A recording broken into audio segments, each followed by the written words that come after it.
아무튼 국제 뉴스 관련돼서 좀 해 가볼 건데요. 중국과 러시아의 결합이 심상치가 않습니다. 자, 네, 시진핑의 생일인 지난 15일 푸틴과 시진핑이 전화 통화를 했는데요.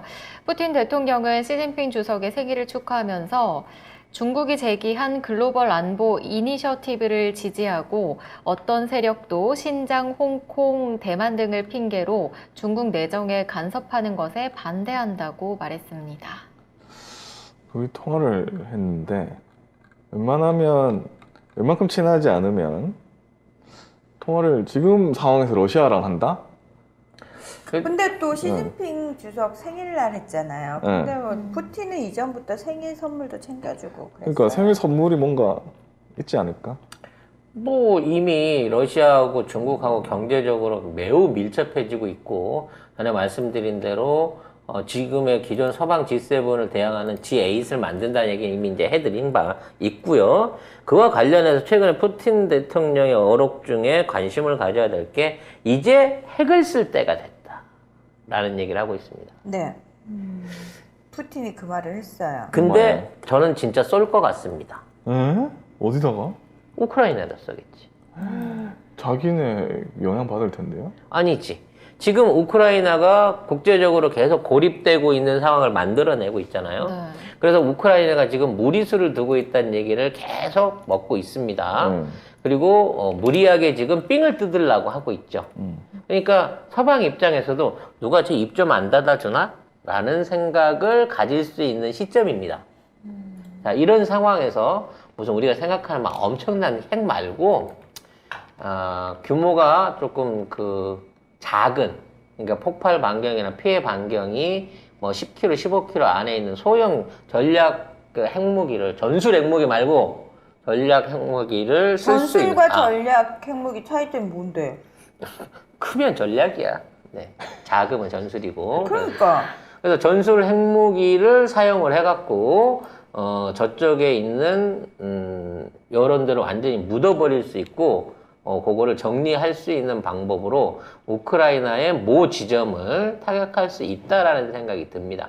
그렇게 되면 뭐 사람 많은 대도시나 이런 건 하지 않고 지금 폴란드하고 우크라이나가 서로 딜을 치고 있는 국경 접경 지역 이쪽에다가 사전에 경고를 내리겠죠. 여기다가 쏜다라고 핵을 해놓고 쏜다고? 와.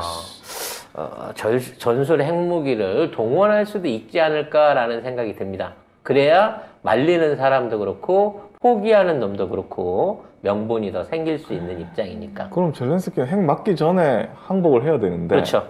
근데 안 할 것 같다는 거지. 나 참 안 하면 미치겠다. 쏘는 거죠. 네. 아이고, 이거 대신 어떡하나? 뭐 아무리 작은 핵이라도 이건 그러니까 뭐 아닌데? 반경 50km 전방 자체를 전부 다 이제 뭐 어떻게 해버릴 수 있는 핵무기를 쓸 수 있는 거죠. 네. 그러니까 핵을 쓴다고 해갖고 우리가 생각하는 뭐 어마어마한 피해가 계속 누적된다라고 하기에는 규모에 따라서 좀 적어질 수 있는 부분이 있는데, 저는 이번에 핵을 쓴다라는 경고 자체가 실제적으로 이루어질 가능성이 50% 이상이다라고 생각을 하고 있어요. 헐. 왜냐면 러시아 입장에서 빨리 이 지리한 전쟁을 끝내고 싶은데, 이 지리한 전쟁을 끝낼 수 있는 방법은 우크라이나 내부의 여론을 완전히 무너뜨리거나 국제사회가 젤렌스키를 대리 제거해 줄 수 있는 명분 내지는 또는 실제적인 제거가 일어날 수 있는 상황을 만들어야 되기 때문에 조건부로 제한적으로 어느 지역을 사전 경고를 하고 그와 관련된 걸로 해서 쏠 가능성이 있다고 봐집니다. 네. 특히나 제일 걱정되는 문제 중에 하나는 폴란드가 지금 폴란드 과거의 소유 지역이었던 우크라이나 서부 지역을 되찾으려고 하고 있거든요. 그래서 그 부분에 대한 일종의 무기하고 군사 지원을 대가로 영토 할양을 하려고 한다라는 얘기도 있어요. 젤렌스키가 그걸로 폴란드군을 끌어들이는 조건으로 그걸 하려고 한다라는 얘기가 있기 때문에 그와 관련된 걸 막기 위해서라도 그쪽 지역에다 한 발 쏠 수도 있다라는 예상은 충분히 가능합니다. 아니 근데 경은 우크라이나에 무기를 팔 것 같은데. 아니 이게 전에 그 얘기 했잖아. 폴란드가 유럽한테서 40조 원 지원을 받았는데 그걸 들고 우리나라를 와갖고 무기를 공급해달라고 얘기를 하는 거 보니까 공교롭다, 요 시점이. 결과적으로 이게 폴란드로 넘어가고 폴란드는 이걸 우크라이나한테 넘기고 우크라이나는 땅을 제공하는 거 아니냐.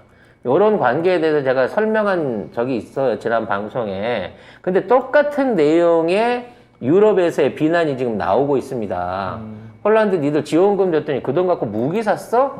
이 얘기가 지금 나오고 있는 거거든요.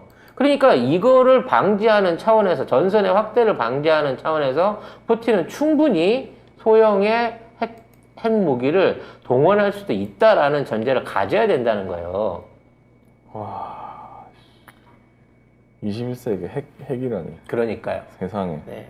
그런 일이 없었으면 좋겠지만 이 상 또라이들은 충분히 그런 짓을 할 수 있을 것으로 봐지고, 만일 이런 상황이 일어난다고 하더라도 EU나 미국 같은 경우에는 직접 피해가 없다는 이유로 이거를 방관할 가능성이 높습니다. 현재 러시아의 목적은 2년 안에 우크라이나라고 하는 주권 국가가 존재하지 않게 된다라고 선언을 하고 있어요. 그 얘기는 뭐냐면 단순하게 지금 상황에서 전쟁을 끝내는 게 목적이 아닌 우크라이나 자체를 와해시키거나 완전히 흡수하는 쪽으로 전략을 바꾸고 있는 것으로 저는 보여집니다. 이건 제가 그렇게 예상을 한다는 거죠. 물론 그런 일은 없어야 할 것입니다만 지금 있는 상황이 계속 이렇게 흘러간다고 치면 우크라이나가 폴란드하고 같이 손을 잡고 젤렌스키한테 또 한 번의 도발을 할 수 있는 무기나 이런 것들을 제공하는 꼬라지를 절대 보지 않을 거고요. 젤렌스키 입장에서는 이미 경제는 망가졌습니다. 농업을 비롯한 공업을 비롯한 심지어 우크라이나 국가 안에서 제일 알토란 같은 땅들도 이미 다 뺏긴 거예요. 지금 있는 상황에서 우크라이나가 살아남기 위해서는 유럽의 지원밖에 없는 거고, 유럽의 지원을 받아내기 위해서는 러시아하고 끝까지 싸워야 됩니다. 근데 지금 러시아도 그렇고 미국도 그렇고 공유해 주기로 했던 무기나 군사적 지원들을 포기하고 있는 단계인 거거든요. 그렇기 때문에 결과적으로 지금 우크라이나가 할 수 있는 일은 그나마 무기를 대주겠다고 하는 유일한 국가인 폴란드한테서 자기들이 필요로 한 러시아하고 대적할 수 있는 탱크나 자주포, 미사일 같은 거, 전투기 같은 걸 받아내는 거고, 그걸 받아내는 대가로 무엇을 치를 거냐?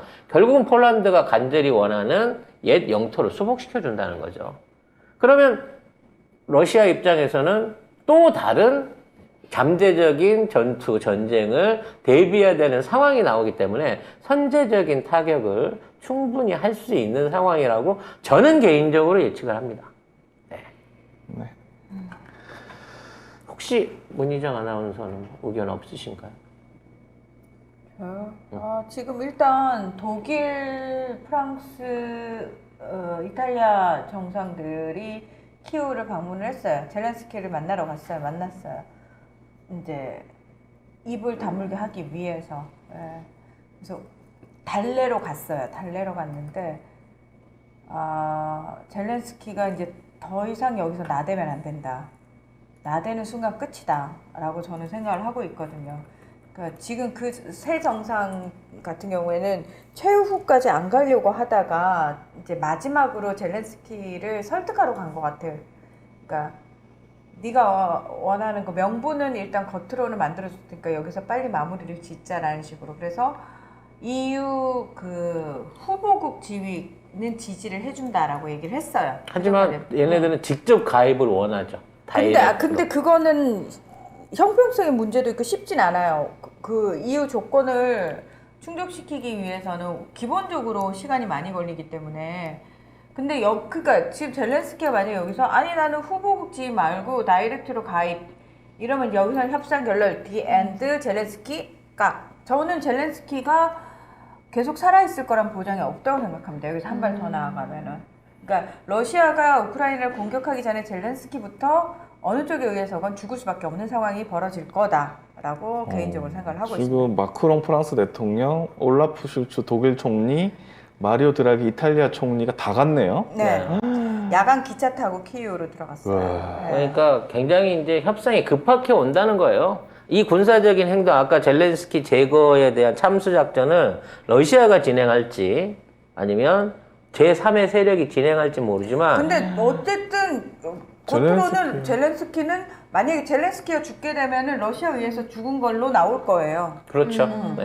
누가 죽여도 뭐. 그렇지. 누가 죽여도. 그리고 사실 누가 죽여도 지금 이상하지 않은 상황까지 와버렸네. 맞아요. 그러니까 제가 그랬잖아요. 너무 선을 넘었어.